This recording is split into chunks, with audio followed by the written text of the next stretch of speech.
السلام عليكم ورحمة الله وبركاته. إن الحمد لله نحمده ونستعينه ونستغفره ونتوب إليه ونعوذ بالله من شرور أنفسنا وسيئات أعمالنا. من يهده الله فلا مضل له ومن يضلل فلا هادي له. أشهد أن لا إله إلا الله وحده لا شريك له وأشهد أن محمدا عبده ورسوله. اللهم صل وسلم وبارك على عبدك ورسولك محمد وعلى آله وصحبه وسلم تسليما كثيرا إلى يوم الدين. أما بعد، فإن أصدق الحديث كتاب الله وخير الهدى هدى محمد صلى الله عليه وسلم وشر الأمور محدثاتها وكل محدثة بدعة وكل بدعة ضلالة وكل ضلالة في النار. Jamaah sidang Jumat kaum muslimin yang semoga dirahmati Allah Subhanahu wa taala. Pertama-tama khatib berwasiat kepada diri khatib pribadi dan kepada para hadirin sidang Jumat yang semoga dirahmati Allah Subhanahu wa taala agar kiranya selalu meningkatkan keimanan dan ketakwaan kita kepada Allah Subhanahu wa taala dengan sebenar-benarnya, yakni menjalankan perintahnya dan menjauhi segala yang dilarang. Karena ini adalah modal utama seorang hamba berjumpa kelak dengan Rabb-Nya. Allah Azza wa Jal mengingatkan kita, wa tazawwadu fa inna khairaz zadi taqwa. Berbekalah kalian karena sebaik-baik bekal adalah takwa. Salawat serta salam kita haturkan kepada Nabi kita Muhammad sallallahu alaihi wasallam, kepada keluarganya, kepada para sahabatnya, dan yang setia meniti di atas sunnahnya hingga hari kiamat kelak. Allahumma amin. Kaum muslimin sidang Jumat, semoga dirahmati Allah Subhanahu wa taala. Umur manusia terus berjalan dan tidak pernah berhenti. Berjalan sesuai dengan ketentuan Allah Subhanahu wa taala sampai batas finish yang ditentukan yang bernama ajal ataupun maut. Dan waktu berjalan dengan cepat. Bahkan sebagian kita merasakannya tak terasa waktu bergulir padahal itu cukup lama. Baru saja kemarin kita mengatakan marhaban ya Ramadan. Namun sekarang kita berada di pertengahan bulan Syawal. Id telah berlalu. Sekarang berada di pertengahan Syawal menunjukkan ayuhal ikhwah bahwasannya waktu itu terus berjalan dan tak pernah menunggu kita. Oleh karenanya maka, kalau kita berbicara masalah waktu yang mana ini adalah umur manusia, modal utama seorang hamba untuk bisa memperbanyak bekal nanti, untuk bisa bertemu dengan Rabbuna, Rabb kita Allah Azza wa Jal. Allah mengingatkan di dalam satu surat, di dalam Al-Quran, surat yang termasuk nominasi surat terpendek di dalam Al-Quran. Namun isi dan kandungannya, kata para ulama, menyangkut seluruh isi Al-Quran. Dan hampir seluruh para jumhur hadirin yang berada di sini semuanya menghafal insya Allah. Yaitu surat Al-Asr. Wal asri innal insana lafi khusrin illa alladhina amanu wa amilus salihati wa tawasaw bil haqqi wa tawasaw bis sabri. Demi waktu, demi masa, sesungguhnya manusia benar-benar dalam kerugian. Kecuali orang yang beriman dan beramal saleh dan saling menasehati akan kebenaran dan saling menasehati akan kesabaran. Lihat, ini adalah surat yang terpendek di dalam Al-Quran. Namun kalau seorang hamba merenungi ayat ini dan mengamalkan, berusaha mengamalkan isi kandungannya, maka dia termasuk orang-orang yang akan beruntung sesuai yang diisyaratkan oleh Allah dalam surat ini. Allah Azza wa Jalla bersumpah, wal asr, demi waktu, demi masa. Ada apa Allah bersumpah? Bukankah perkataan Allah semuanya baik? Bukankah perkataan Allah semuanya benar? Lantas kenapa Allah bersumpah? Sama seperti halnya kita. Terkadang kita membutuhkan sumpah ketika berbicara dalam rangka untuk meyakinkan lawan bicara kita bahwa kabar yang akan kita sampaikan adalah sesuatu yang sangat besar dan jangan didustakan. Begitu juga Allah Subhanahu wa taala. Selain perkataan Allah adalah semuanya benar, kalaupun tidak bersumpah, kita pasti mengimaninya dan meyakininya. Namun kenapa Allah bersumpah? Kata para ulama, ayyuhal ikhwah, karena ingin menunjukkan kabar yang akan disampaikan kepada kita adalah sebuah kabar yang sangat besar, yang wajib bagi kita semua untuk mengetahuinya, mengamalkannya, dan menjauhi jika itu adalah bagian dari ancaman. Ikhwani fiddin, azani Allah wa iyyakum. Wal asr. Allah bersumpah dengan makhluknya. Dan itu diperbolehkan dan itu bagian dari keutamaan atau haknya Allah untuk bersumpah dengan makhluknya. Adapun manusia tidak boleh bersumpah kecuali atas nama Allah Azza wa Jalla. Tidak boleh dengan makhluknya.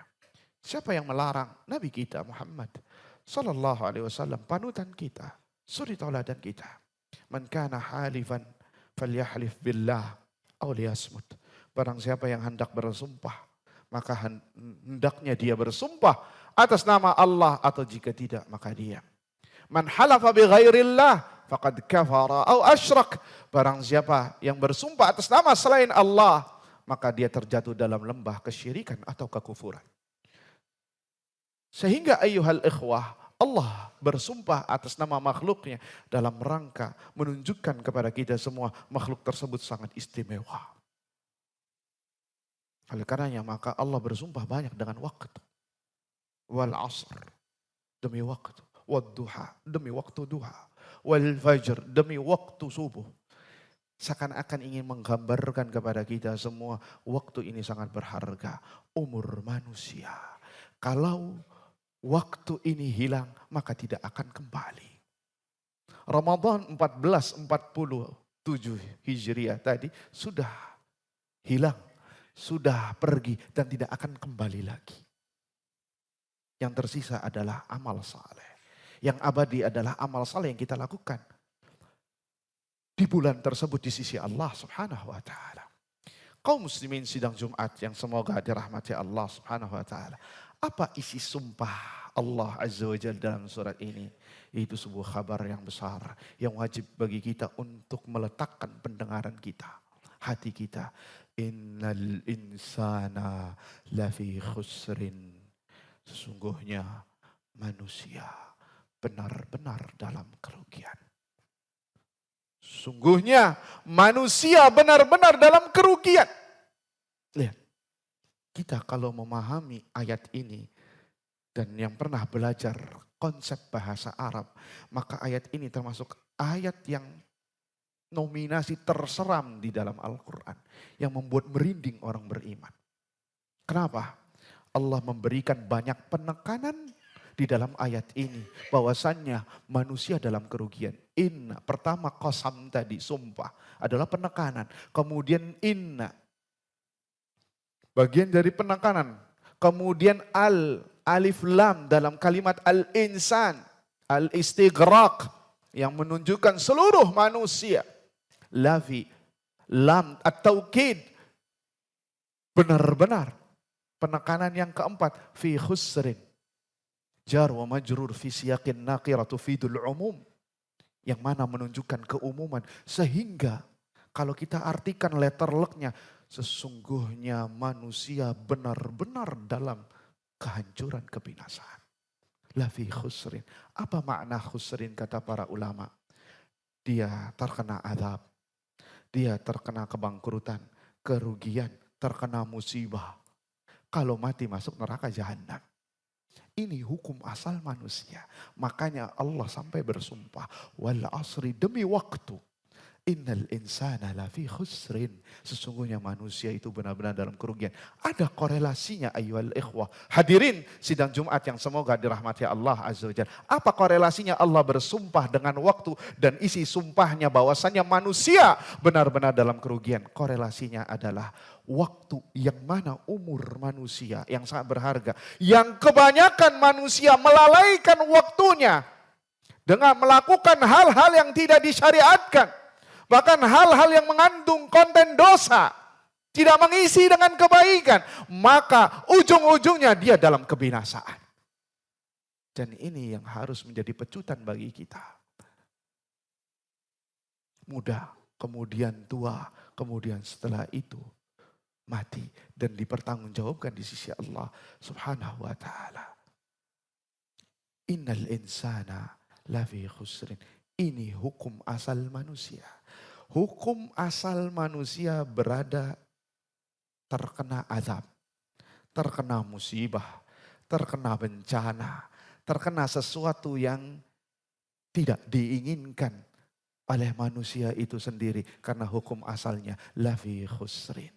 Ikhwani fiddin azani Allah wa iyyakum. Makanya seorang yang berakal tatkala mendengar ayat ini dan membacanya, maka dia seharusnya bergerak hatinya, tergerak hatinya. Kok bisa manusia mendapatkan musibah? Bagaimana caranya agar saya bisa keluar dari zona kehancuran ini? Insya Allah akan kita sebutkan kriteria-kriteria orang yang terselamatkan dari zona kehancuran pada khutbah yang kedua.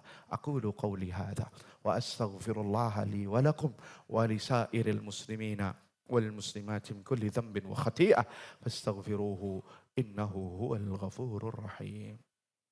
الحمد لله رب العالمين والصلاة والسلام على أشرف الأنبياء والمرسلين حبيبنا ونبينا محمد صلى الله عليه وسلم وعلى آله وصحبه وسلم تسليما كثيرا إلى يوم الدين. أما بعد. Kaum muslimin sidang Jumat yang semoga dirahmati Allah subhanahu wa ta'ala. Lantas apa saja kriteria seorang bisa keluar dari zona kehancuran yang mana ini meliputi seluruh manusia. Hukum asal manusia. Sebagaimana yang tadi telah kita sebutkan pada khutbah pertama. Ada 4 kriteria. Apabila seorang hamba bisa melengkapi 4 kriteria ini, maka dia telah keluar dari zona kehancuran yang disebutkan oleh Allah dalam surat Al-Asr. Kriteria yang pertama, illalladzina amanu, kecuali orang yang beriman. Yang beriman kepada Allah, yang beriman kepada Rasulnya, beriman kepada yaumil akhir, beriman kepada takdir, beriman kepada malaikat, kepada kitab-kitabnya, kepada rasul-rasulnya, beriman terhadap apa yang Allah janjikan kepada para manusia apabila beriman. Inilah al-iman, syarat pertama. Dan iman tidak datang begitu saja, kecuali harus dengan menuntut ilmu. Sehingga ayat ini mengisyaratkan kepada kita, yang mana wajib bagi kita untuk beriman, maka tuntutlah ilmu agar Anda bisa mendapatkan iman dari Allah subhanahu wa ta'ala. Karena iman adalah anugerah dari Allah azza wa jalla. Oleh karenanya maka, hadirin sidang Jumat yang semoga dirahmati Allah subhanahu wa ta'ala. Wajib tidak aneh kalau Nabi SAW mengatakan talabul ilmi faridatun ala kulli muslim. Menuntut ilmu agama adalah bagian dari kewajiban setiap muslim. Siapapun Anda pedagang, Anda seorang bisnismen, seorang dokter, insinyur, jika Anda seorang muslim, wajib untuk menuntut ilmu agama. Dan karena dalam rangka untuk mendapatkan iman. Dalam rangka untuk menjaga iman. Dalam rangka untuk memperbaiki kualitas iman. Sampai kapan? Sampai kita bertemu dengan Allah. Makanya Allah mengatakan, وَلَا تَمُوتُنَّ إِلَّا وَأَنْتُمْ مُسْلِمُونَ. Dan janganlah engkau mati kecuali dalam keadaan berislam, beriman, berserah diri, tunduk dan patuh kepada Allah subhanahu wa ta'ala. Apakah kriteria ini satu? Al-iman. Cukup. mengeluarkan seseorang dari zona kehancuran? Jawabannya belum cukup. Sampai dia melanjutkan kriteria kedua, wa amilus salihat. Beramal soleh.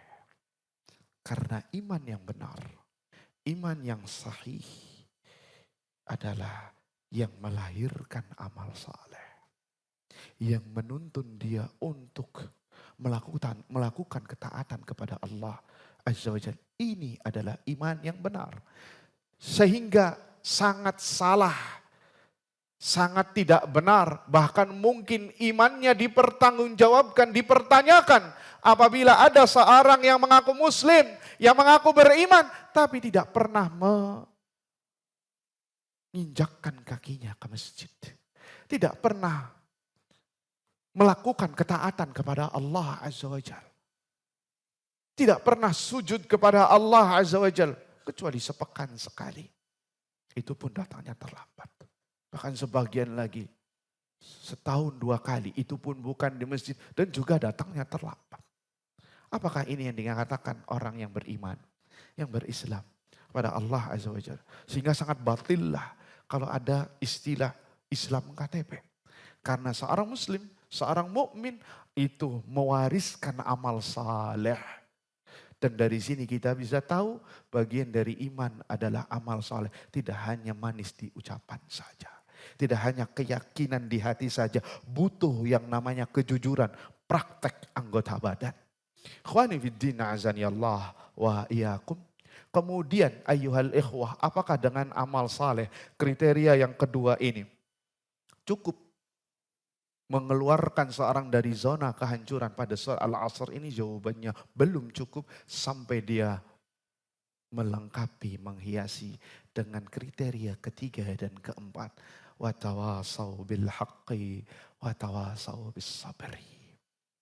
Saling menasehati akan kebenaran dan saling menasehati akan kesabaran. Saling menasehati akan kebenaran. Setelah dia menghiasi dirinya dengan amal saleh yang mana itu bekal untuk dirinya, maka dia menyuruh orang lain agar bisa selamat bareng-bareng. Minimal Anda dan keluarga Anda. Walaupun tentunya ini membutuhkan ilmu. Dalilnya adalah Allah Azza wa Jalla berfirman, ya ayyuhallazina amanu qu anfusakum wa ahlikum nara. Wahai orang yang beriman, selamatkan. Lihat konteksnya. Selamatkan, menunjukkan apa yang telah tadi kita singgung. Hukum asal manusia masuk neraka jahanam. Selamatkan diri kalian, sampai sini tidak. Dan keluarga kalian dari api neraka. Maka minimal, dan Anda semua adalah pemimpin rumah tangga. Selamatkan diri kita masing-masing dan keluarga kita dari panasnya api neraka. Yang mana bahan bakarnya manusia dan batu. Dengan apa? Dengan kembali lagi iman dan amal saleh. Al-amru bil ma'ruf wan nahyu 'anil munkar. Mengajak manusia kepada kebenaran, mengajak manusia kepada jalan Allah Azza wa Jalla, kepada ketaatan dan melarang dari kemungkaran. Dan sekali lagi ini tentunya dengan ilmu. Makanya tuntut ilmu agama adalah bagian dari kewajiban. Kemudian ditutup dengan watawasau bis sabri. Saling menasihati akan kesabaran. Kenapa? Allah bungkus ayat ini dengan watawasau bis sabri. Saling menasihati akan kesabaran. Kata para ulama. Karena orang yang melakukan 3 kriteria tadi. Iman, amal saleh, dan tawasi bil haq. Pasti dia akan berhadapan dengan hawa nafsu manusia. Dia akan bertabrakan. Dia akan berseberangan dengan hawa nafsu manusia. Sehingga dia rentan untuk dicela, dicibir, difitnah. Sebagaimana Nabi kita Muhammad SAW ketika berdakwah. Padahal beliau adalah Al-Amin. Orang yang jujur, terpercaya, yang amanat. Namun tatkala mengajarkan tauhid. Mengatakan la ilaha illallah. Lihat Nabi dikatakan majnun, gila. Sahir, tukang sihir, kahin, dukun. As-sabi, pemecah belah umat. Kalimat ini sudah ada di zaman Nabi SAW. Dibilang syair, tukang syair. Namun lihat Allah selalu menghibur Nabi SAW. Dengan banyak ayat diantaranya. Wa tawasau bis sabri. Saling menasihati akan sabar. Karena kalau tidak dengan kesabaran, maka 3 poin tadi akan hancur. Wal'iyadzubillah. Oleh karenanya maka Imam Syafi'i mengatakan tentang ayat ini. Lau faqqaran nasu fi hadhil ayah lakafathum. Sekiranya manusia mentadaburi surat ini dengan baik dan benar, maka itu sudah cukup menjadi pecutan dia untuk menjadi orang yang baik. Sehingga dia bisa keluar dari zona kerugian yang Allah sebutkan dalam surat Al-Asr. Semoga apa yang disampaikan bermanfaat. Dan semoga kita semua termasuk orang-orang yang diselamatkan oleh Allah Azza wa Jalla di dunia dan di akhirat. Allahumma amin. Ya Rabbal Alamin. Inna Allah wa malaikatahu yusalluna ala nabi.